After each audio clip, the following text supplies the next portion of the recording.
ಧಾರವಾಡ ಜಿಲ್ಲೆಯ ನವಲಗುಂದ ಪಟ್ಟಣದ ಜಗದ್ಗುರು ಶ್ರೀ ಅಜಾತನಾಗಲಿಂಗ ಸ್ವಾಮಿ ಸುಕ್ಷೇತ್ರವಾದ ಹಲವಾರು ಲೀಲೆ ಪವಾಡಗಳಿಂದ ಭಕ್ತರ ಮನದಲ್ಲಿ ಶಾಶ್ವತವಾಗಿ ಉಳಿದುಕೊಂಡಿದ್ದಾರೆ.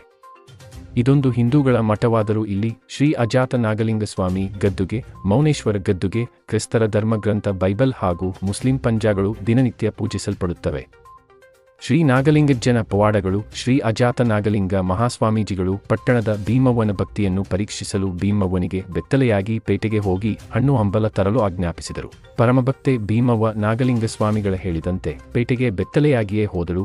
ಆದರೆ ನೋಡುವವರ ಕಣ್ಣಿಗೆ ಮಾತ್ರ ಆಕೆ ಜರ್ದಾರಿ ಪೀತಾಂಬರ ಧರಿಸಿದಂತೆ ಕಂಡು ಒಂದೊಂದು ಪವಾಡವಾಗಿ ಭಕ್ತರು ಆಶ್ಚರ್ಯಚಕಿತರಾದರು.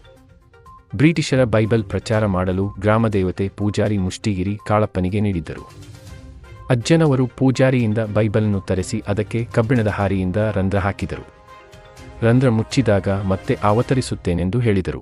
ನಾಗಲಿಂಗ ಅಜ್ಜ ಹಾಗೂ ಶಿಶುನಾಳ ಶರೀಫರು ಗ್ರಾಮದೇವತೆಗಳ ಕಟ್ಟಿಗೆಯ ಮೂರ್ತಿಗಳನ್ನು ಸುಟ್ಟು ತಮ್ಮ ಚಳಿ ಕಾಯಿಸಿಕೊಂಡು ಪೂಜಾರಿ ಅದನ್ನು ನೋಡಿ ಪಂಚಾಯಿತಿ ಸೇರಿಸಿದಾಗ ಗರ್ಭಗುಡಿಯಲ್ಲಿ ಯಥಾವತ್ತಾಗಿ ದೇವತೆಗಳ ಮೂರ್ತಿಗಳು ಇದ್ದವು.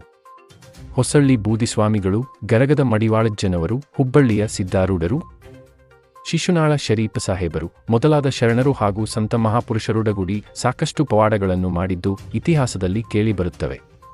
ಇಂಥ ಹಲವಾರು ಲೀಲೆಗಳನ್ನು ಮಾಡಿದ ಶ್ರೀ ನಾಗಲಿಂಗ ಅಜ್ಜನವರು 1881ರಲ್ಲಿ ಜೀವಂತ ಸಮಾಧಿ ಹೊಂದಿದರು. ಧರ್ಮ, ಸಂಸ್ಕೃತಿ, ಕಲೆಗಳನ್ನೊಳಗೊಂಡ ಶ್ರೀ ನಾಗಲಿಂಗಜ್ಜನ ಕ್ಷೇತ್ರವಾಗಿ ರಾಜ್ಯದ ಗಮನ ಸೆಳೆದಿದೆ. ಅಂಥ ಮಹಾಮಹಿಮನ ಆರಾಧನಾ ಮಹೋತ್ಸವ ಲಕ್ಷಾಂತರ ಜನರಿಗೆ ಭಕ್ತಿ ಶ್ರದ್ಧೆಗಳ ಸಮ್ಮೇಳನವಾಗಿದೆ.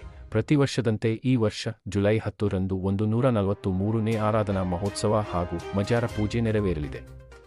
ಜುಲೈ 11ರಂದು ಪಲ್ಲಕ್ಕಿ ಹಾಗೂ ಮೇಣಿ ಮಹೋತ್ಸವ ವಿಜೃಂಭಣೆಯಿಂದ ಜರುಗಲಿದೆ. ಪ್ರಜಾಧ್ವನಿ ಕನ್ನಡ ನ್ಯೂಸ್ ನವಲಗುಂದ.